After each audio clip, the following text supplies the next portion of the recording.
Hey guys, how's it going? Michael Troy here. Today we have a super fun issue of the New Mutants, number 59, a Fall of the Mutants tie-in, written by Louise SIMONSON, illustrated by Bret, Blevins, and Terry Austin. Gorgeous fun art, fun classic team, great era for the New Mutants. Cannot wait to show it to you guys. Subscribe to my channel if you haven't already. Hit that like button, and let's get right into it. Okay. So I just did a video covering Crystar, the Crystal Warrior, and it had this gorgeous art by Bret Blevins and Vinnie Coletta, of all people.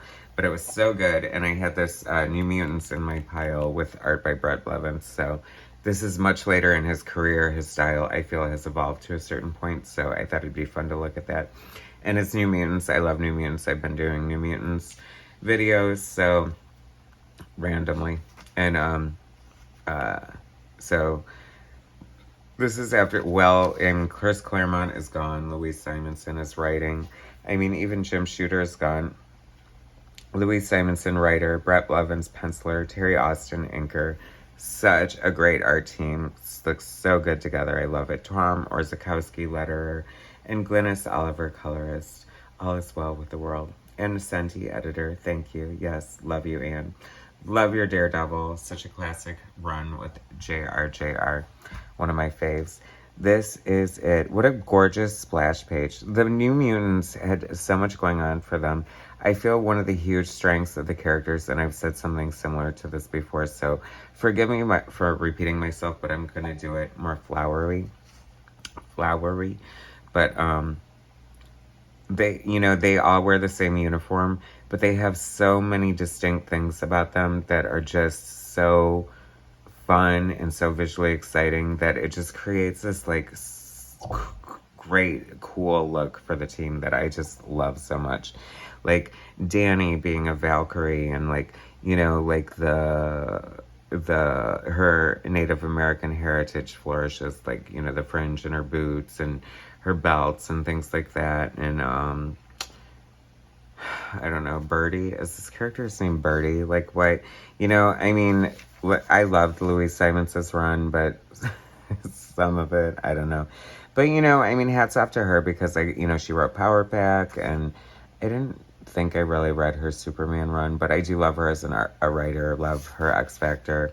And I guess, she has, comic books are for kids, and so I feel like she did introduce some entertaining elements that would appeal to youngsters.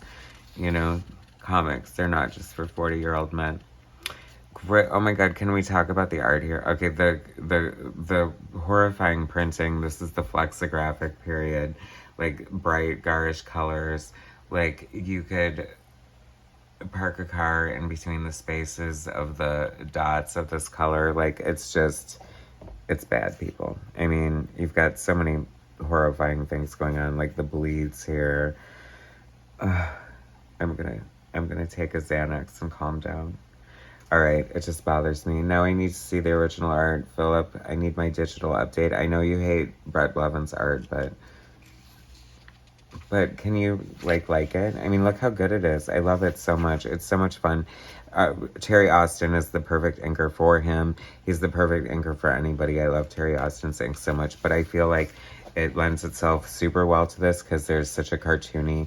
I mean, I get it. Like, I feel like people complained and bitch about, like, the lollipop heads. They got these, like, super skinny bodies and these big heads, so they kind of look like Bratz dolls, but hell, that's, like, part of the appeal to me.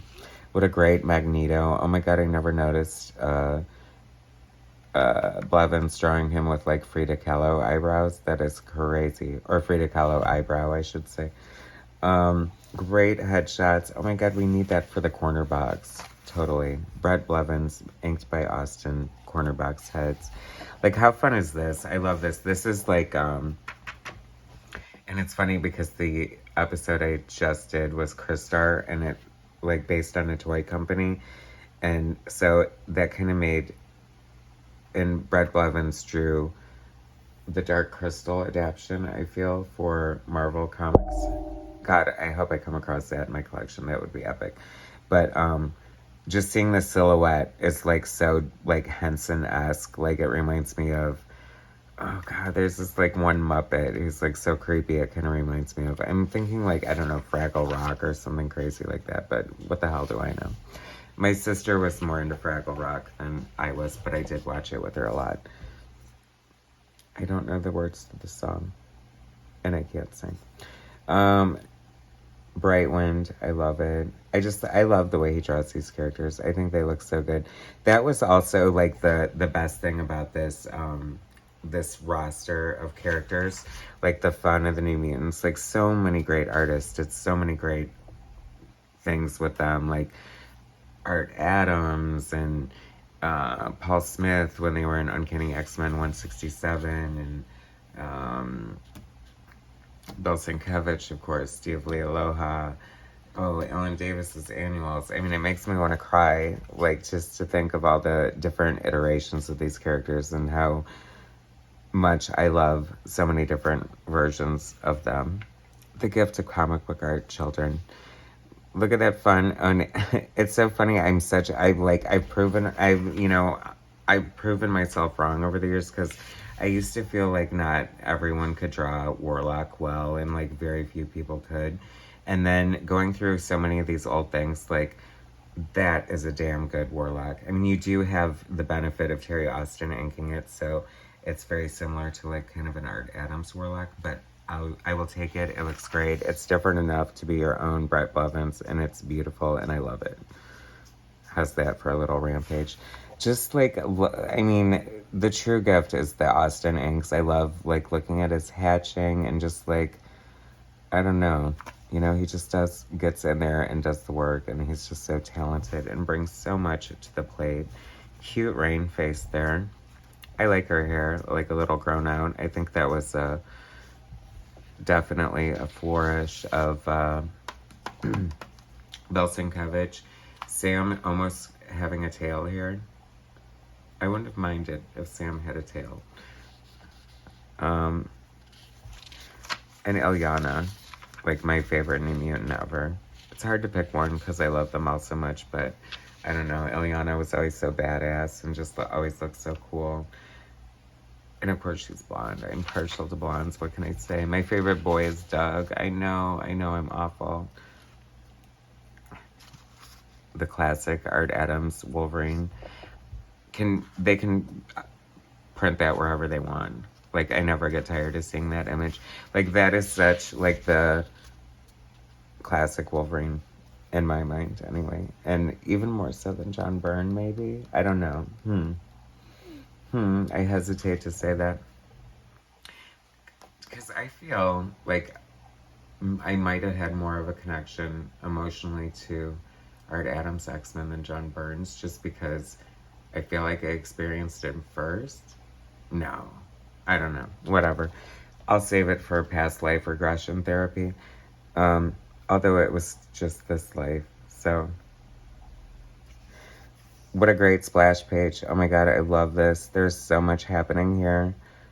I love when all the characters are like in one page and they're all using their powers. And oh my god, it's so cool. This is like why superhero books rock. The potential children. There's so much. I mean, I can see why this wouldn't appeal to some people. I think this definitely, like, I feel like at the time it was like way too cartoony for some people, but today I feel like we have so much more of a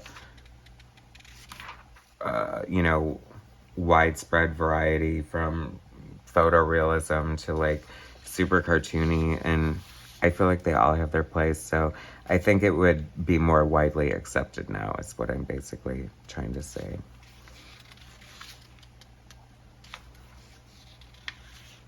So much fun. And this was so much fun. This was a Fall of the Mutants crossover. And I cannot wait to get more into Fall of the Mutants, because Fall of the Mutants freaking rocked. Killer like Mark Silvestri art on the X-Men. Anyway, Bret Blevins, reconsider me. Underrated artist for sure. Love this era of the New Mutants. Thanks so much for watching, guys.